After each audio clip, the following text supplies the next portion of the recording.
Merci de rester fidèle en compagnie de nos programmes sur Médian TV Afrique et heureuse de vous retrouver dans cette nouvelle édition depuis nos studios de Dakar. Voici les titres qui font la une de l'actualité.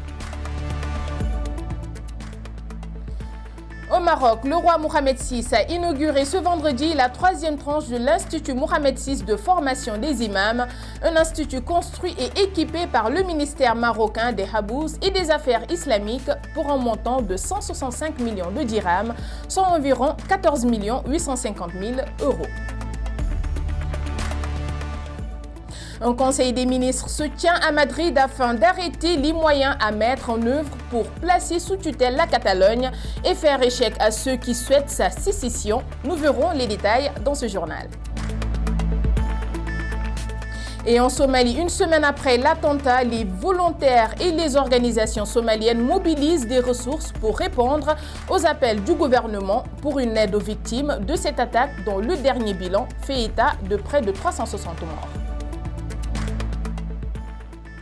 Soyez les bienvenus sur Médian TV. Avant le développement des titres, sachez qu'à la suite des déclarations gravissimes du ministre algérien des Affaires étrangères au sujet de la politique africaine du Royaume du Maroc, le chargé d'affaires de l'ambassade d'Algérie à Rabat a été convoqué hier soir au siège du ministère des Affaires étrangères et de la coopération internationale dans la capitale marocaine. Il lui a été signifié le caractère irresponsable, voire enfantin de ces déclarations émanant de surcroît du chef de la diplomatie algérienne censé exprimer les positions officielles de son pays au niveau international. Le communiqué du ministère marocain des Affaires étrangères et de la coopération internationale précise que ces déclarations sans fondement ne sauraient porter atteinte à la crédibilité ni au succès de la coopération du Royaume du Maroc avec les pays africains frères et qui est largement salué par les chefs d'État africains et apprécié par les populations et les forces vives du continent. Ces allégations mensongères ne peuvent justifier les échecs ou cacher les véritables problèmes économiques, politiques et sociaux de ce pays qui touchent de larges franges de la population algérienne, notamment la jeunesse. Face à ce développement inacceptable, le Royaume du Maroc a décidé, je cite, le rappel en consultation de l'ambassadeur de Sa Majesté, le roi en Algérie, sans préjudice des actions que les institutions économiques nationales diffamées par le ministre algérien pourraient prendre. Fin de citation. En réponse aux demandes croissantes formulées par bon nombre de pays frères et amis du Maroc, le roi Mohamed VI a inauguré hier la 3e tranche de l'Institut Mohamed VI des imams Morchidines et Morchidat, un institut construit et équipé par le ministère des Habous et des Affaires islamiques pour un montant de 165 millions de dirhams, soit environ 14 850 000 euros. Objectif, accueillir des contingents de plus en plus nombreux d'étudiants provenant des pays frères et amis. Un récit de Salma Saïdi. Le roi Mohamed VI a inauguré le projet d'extension de l'Institut Mohamed VI de formation des imams, Morchidines et Morchidat. Ce projet élargira la capacité d'accueil et d'encadrement de l'Institut afin de lui permettre de mieux répondre aux demandes croissantes formulées par une pléiade de pays. Ce 3e pavillon, réalisé par le ministère des Habous et des Affaires islamiques pour un investissement global de 165 millions de dirhams, s'étend sur une superficie de 10 000 m² et comprend un espace pédagogique d'une capacité de 640 sièges, un grand amphithéâtre avec 1100 sièges et un espace résidentiel de 350 lits. L'Institut a accueilli des étudiants originaires du Mali, de la Guinée-Conakry, de la Côte d'Ivoire, de la Tunisie, de la France, du Nigeria et du Tchad. Le nombre de lauréats de l'Institut, originaires de ces pays, a atteint jusqu'à présent 712 imams et prédicatrices.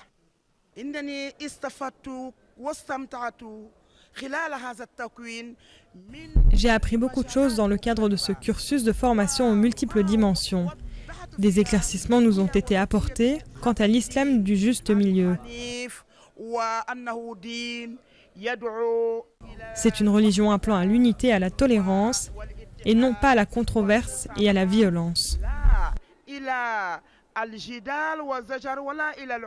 هذه المادة مادة مهمة لأننا نريد من خلالها La matière de la Aqida fait partie intégrante du programme général de l'Institut, le but étant de s'arrêter sur le concept du dogme ash'ari dont on a grand besoin aujourd'hui avec ses caractéristiques du juste milieu, du réalisme.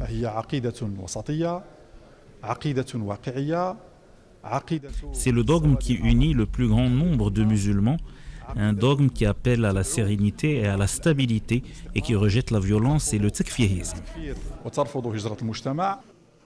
778 étudiants étrangers poursuivent actuellement leur cursus au sein de l'Institut. D'année en année, l'Institut Mohammed VI pour la formation des imams, Mourchidines et Mourchidettes s'affirme comme un modèle, comme une œuvre innovante qui n'a eu cesse d'être applaudie dans les sphères officielles et populaires, tant pour ses objectifs que pour ses dimensions. Toujours au Maroc, hier après la prière du vendredi à la mosquée Er-Rahma, le souverain a remis le prix Mohammed VI au major du programme de lutte contre l'analphabétisme dans les mosquées au titre de l'année 2016-2017. Le programme national de lutte contre l'analphabétisme dans les mosquées a été lancé conformément aux hautes instructions royales contenues dans le discours du souverain à l'occasion du 47e anniversaire de la révolution du roi et du peuple le 20 août 2000. Le roi Mohammed VI avait ordonné à ce que les mosquées demeurent ouvertes pour dispenser des cours d'alphabétisation et d'éducation religieuse, civique et sanitaire selon un programme bien élaboré. Allons maintenant en Espagne où un conseil des ministres soutient à Madrid afin d'arrêter les moyens à mettre en œuvre pour placer sous tutelle la Catalogne et faire échec à ceux qui souhaitent sa sécession. Ce sera la première fois depuis le retour à la démocratie en Espagne dans les années 1970 que Madrid invoquera l'article 155 de la Constitution qui prévoit la mise sous tutelle d'une région par le gouvernement central espagnol.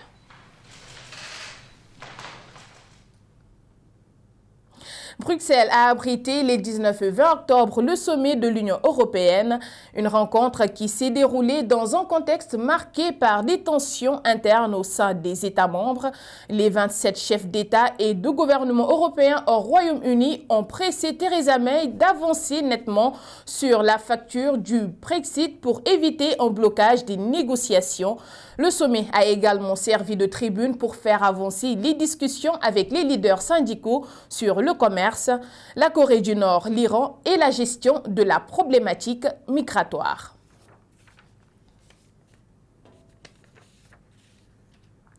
Et parlons de la politique migratoire, intéressons-nous à l'un des nombreux cas de migrants à avoir bénéficié de la carte de résidence grâce à la politique d'ouverture portée par le souverain marocain.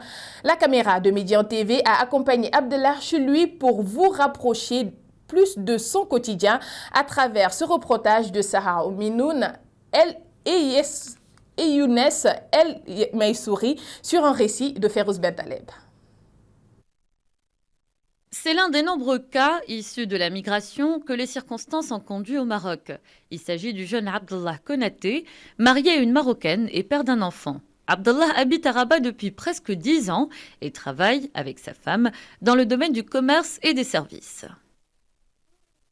L'intégration a commencé proprement dite, lorsque la régularisation a été déclenchée par Sa Majesté Kala Lassiste avec la nouvelle politique migratoire. Et Dieu merci, avec l'obtention de la carte, et les choses ont commencé à devenir plus fluides, plus possibles ici au Maroc. Et je remercie également le peuple marocain qui nous a reçus. Jusqu'ici, nous sommes ensemble, nous vivons ensemble. D'ailleurs, ce qui a fait que nous avons choisi une d'entre elles pour faire notre vie avec elle. Donc, c'est encore un signe d'intégration et de remerciement. La maison de Abdellah est un mélange de culture guinéenne et marocaine qui lui procure une grande fierté. Le jeune homme représente un cas parmi tant d'autres à avoir bénéficié d'une carte de résidence dans le cadre de la politique d'ouverture menée par Sa Majesté. Après chaque partie de foot, on part généralement ensemble à la mosquée. C'est une personne gentille et intègre dans ses relations avec les autres. Abdallah passe la majeure partie de son temps libre en compagnie de ses amis et de ses voisins.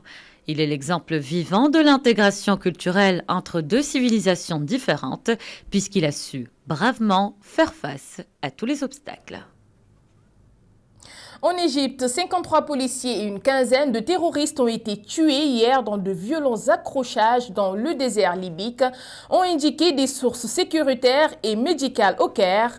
Une opération revendiquée par le groupe terroriste ASM. Selon le ministère de l'Intérieur, les forces de sécurité ont été attaquées sur la route menant à l'oasis de Beharia, à moins de 200 km au sud-ouest du Caire. La centaine de policiers envoyés pour une mission de petite envergure ont essuyé le feu de dizaines de terroristes lourdement armés. Selon les autorités, le groupe ASM est une branche armée des frères musulmans constituée après la destitution du président Mohamed Morsi. En Somalie, une semaine après l'attentat le plus meurtrier dans l'histoire du pays, les volontaires et les organisations somaliennes mobilisent des ressources pour répondre aux appels du gouvernement pour une aide aux victimes de cette attaque survenue à Mogadiscio. Un nouveau bilan fait état de près de 360 morts, une situation qui remet en surface la chasse contre les terroristes Chebab.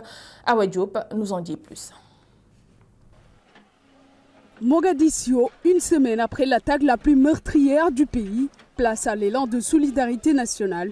Des centaines de jeunes volontaires se sont joints aux organisations pour nettoyer les décombres sur les lieux de l'attaque. C'est un désastre national qui a vu les jeunes sortir pour partager la douleur de la nation. Ce sont des jeunes auto-organisés qui cherchent une solution à ce désastre et nous nous sommes fait appeler l'équipe du Secours national. Dans les structures de santé, les blessés reçoivent des soins. À l'hôpital Médina de la capitale, femmes et enfants se remettent petit à petit de leurs blessures. L'une d'entre elles raconte l'horreur. J'ai été touchée par des éclats d'obus sur les mains, les genoux et certaines parties de mon corps ont été brisées ou écorchées. Tout autour de moi, il y avait des flammes et la fumée. Une femme qui était à côté de moi a été renversée par la déflagration.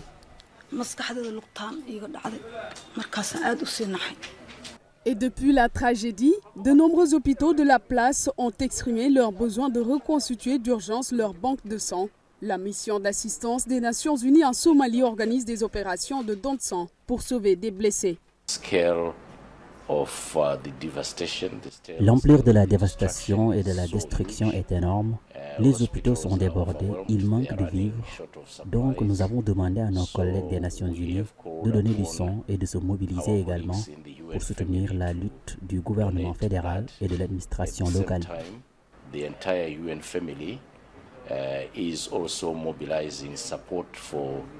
Le samedi 14 octobre dernier, une explosion a frappé à 2 jonctions animées au cœur de la capitale Mogadiscio. Selon un dernier bilan, l'attentat a fait 300 morts et plus de 400 blessés. Mogadiscio est toujours sous le choc, mais sur place, les volontaires et les organisations somaliennes mobilisent des ressources pour venir en aide aux victimes. Parlons maintenant archéologie, rendu public hier soir à l'université Mohamed V de Rabat. Les résultats de la recherche dirigée par 2 chercheurs, Jean-Jacques Hublin et Abdelwahed Benser, ont révélé que l'origine de l'Homo sapiens n'est pas strictement marocaine, mais également panafricaine. Salma Saïdi. C'est une découverte qui avait bouleversé nos certitudes sur l'origine et l'évolution humaine. Et aujourd'hui, ces résultats ont non seulement fait reculer l'origine de l'histoire de l'homme moderne à 300 000 ans au lieu de 200 000 ans, mais ils ont également démontré que l'origine de l'Homo sapiens serait en Afrique de l'Est. Les résultats ont aussi prouvé qu'à travers son voyage pour conquérir le monde, l'homme moderne a emprunté la voie du Sahara, qui était formée à l'époque de plaines verdoyantes qui favorisaient son périple. La découverte par les 2 chercheurs de ces fossiles à Jbeliroud a fait du Maroc le berceau de l'humanité, un statut qui, selon les chercheurs, demeure provisoire dans la mesure où la découverte des origines de ces ossements risque de changer un peu ce statut. Mais on ne peut pas nier que pour l'instant l'Homo sapiens le plus ancien dont on ait retrouvé les restes est pour le moment marocain et que grâce à cette récente découverte, le Maroc a connu son petit moment de gloire sur la scène internationale. Ces données confortent les premières hypothèses faisant de l'Afrique l'origine de l'homme moderne. Les chercheurs étaient plus ou moins convaincus qu'il y avait une zone réduite où notre espèce était apparue d'une façon assez rapide et brutale. Cette découverte de Jebel Irhoud montre que les fossiles les plus anciennes sont au Maghreb, ce qui change assez radicalement les recherches sur l'évolution humaine et poussera à penser à réviser les manuels. Les chercheurs estiment qu'ils ont aujourd'hui suffisamment de spécimens qui permettront de faire parler cette région du monde et donner un certain nombre d'orientations sur le voyage de l'homme moderne. Un sujet signé Salma Seydi. Fin de cette présente édition, mais restez avec nous. Je vous retrouve dans une dizaine de minutes pour un autre journal sur Médian TV Afrique.